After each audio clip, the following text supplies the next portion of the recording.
इस समय हम नई ट्रेन जो कि बड़ौद से दिल्ली तक चलाई गई है उसमें मौजूद हैं। केंद्रीय रेल मंत्री अश्विनी वैष्णव जी भी इसी ट्रेन में सफ़र कर रहे हैं। जिस तरह से तस्वीरें आपको दिखाएंगे, लोगों से मिल रहे हैं और ये नई सौगात जो है वो इस रूट पर दी गई है। तमाम जो क्षेत्रीय जनप्रतिनिधि है वो भी इस ट्रेन में मौजूद हैं और बड़ौद से लेकर दिल्ली तक जो सफ़र है वो आसान होगा। साथ ही बड़ौद में केंद्रीय मंत्री जी ने घोषणा भी की है कि इस लाइन का दोहरीकरण भी 3 महीने में काम शुरू होगा और 3 साल में ये जो काम है ये पूरा कर दिया जाएगा। आने वाले समय में और भी जो मेन कनेक्टिविटी है उससे इस रूट को जोड़ दिया जाएगा। आगे की तस्वीरें आप देखिए ओपन टॉक के साथ।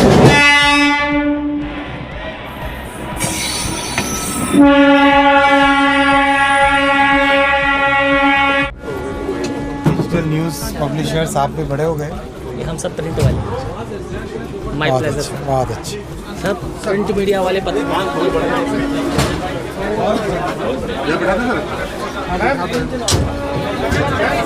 रॉबिन अलग अलग थोड़ी हो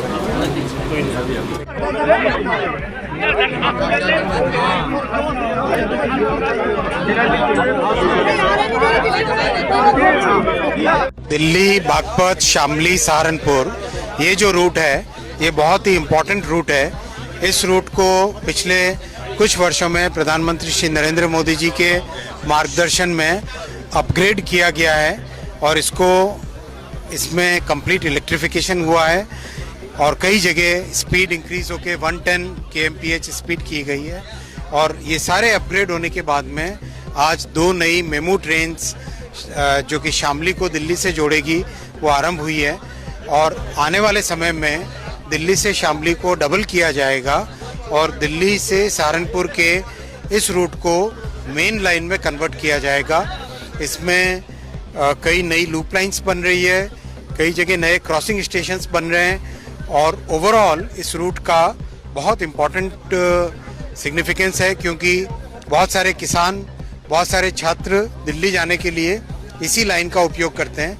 तो इस लाइन के अपग्रेडेशन से जो प्रधानमंत्री श्री नरेंद्र मोदी जी ने इस ओवरऑल देश में रेलवे का जिस तरह से डेवलपमेंट किया है उसमें ये लाइन की इम्पोर्टेंस भी बहुत है। ये अश्विनी वैष्णव जी जो माननीय रेलवे मंत्री हैं, वो टेक्निकल व्यक्ति हैं, उनको जाना जाता है कि वो विकास कर रहे हैं, देश की रेलवे की स्थिति को सुधारा है।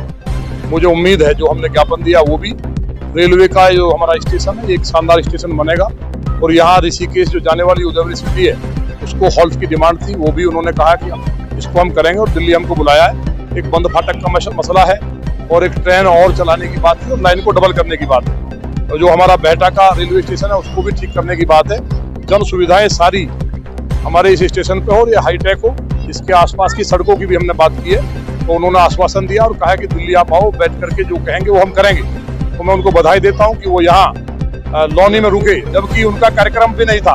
ये बात सही है, उनका कार्यक्रम नहीं था, लेकिन जब देखा कि लोगों में उत्साह है तो यहाँ का जो जनसैलाब था, यहाँ हमारे बच्चे जो स्वागत के लिए थे उनको देख करके उतरे। यही एक जमीनी नेता की पहचान होती है, जबकि रुकने का कार्यक्रम नहीं था। जयंत चौधरी जी भी यहाँ आए और उनका अभी हमने अभिनंदन किया है और अश्विनी वैष्णव जी का भी किया है। तो मुझे उम्मीद है कि लौनी के लिए डेवलपमेंट के मामले में खासतौर से रेलवे एक बड़ा लोगों के लिए साधन है पब्लिक ट्रांसपोर्ट का, उसको एक बड़ा जो हम लोग चाहते हैं कि रेलवे लाइन डबल हो और ये प्लेटफॉर्म अच्छा हो, उसमें कहीं ना कहीं अश्विनी वैष्णव जी उसका ध्यान रखेंगे और हम जाकर के बात करेंगे। बहदा जो बंद फाटक है उसके लिए हम एक बार मिले थे, पहले भी रेल मंत्री आए, लेकिन उन्होंने तुरंत आदेश किया, उसका टेंडर भी हो गया है। केवल थोड़ा नगर पालिका का वहाँ नाले का समस्या आ रहा है, वो उसको लटका रहे हैं। अधिकारियों से हम कल फिर बात करेंगे और वो भी खुल जाएगा।